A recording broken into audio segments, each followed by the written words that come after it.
good player. A former Cosmos player, of course. He was on their championship team 2 years ago. Dave Horvath getting it down to Tommy O'Hara, the little fullback who likes to overlap. Into the middle to Green. A good pass to Green. He's still got a chance. No. Oh, well, now, wait a minute.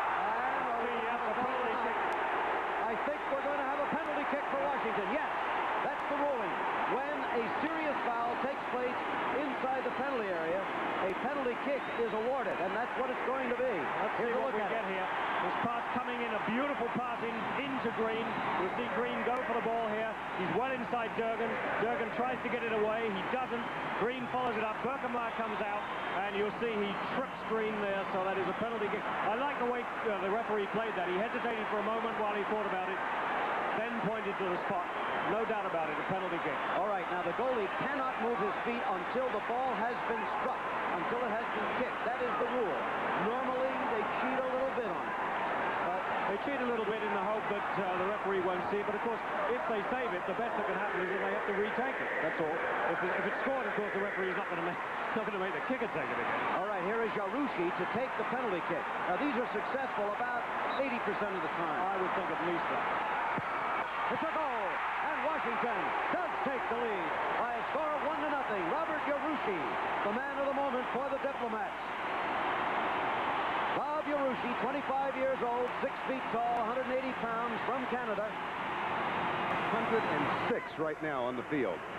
A little warm, and no wonder these players are beginning to drag just a little bit. Some of the top drivers from last week's Indianapolis 500 in that. Chinese acrobats, and here it comes toward the middle again. The header by Canalia, and it's in the goal. What are we calling it? I don't see any missed goal. I think it's a good goal. I think it was a clean goal, a result of a cunning cross from Carlos Alberto, which sort of hung in the air there, and Romero and Canalia both running in from the far side. Irwin really where they feel they must shoot. And in fact, at that point, of course, he's right on top of them, and they're shooting straight at him. Now we have a defender coming out to take this shot, Eskandarian, Andranik Eskandarian. Nothing for either team, so yeah, the clock's upside down, sorry about that. And another save by Irwin. Well, another case where the shot is made straight. I mean, I find it difficult to classify that as a save because the shot is made straight at the goalkeeper, and he's sliding. The ball hits his foot. I don't want to point any fingers, but that's not our clock you're looking at. It's upside down.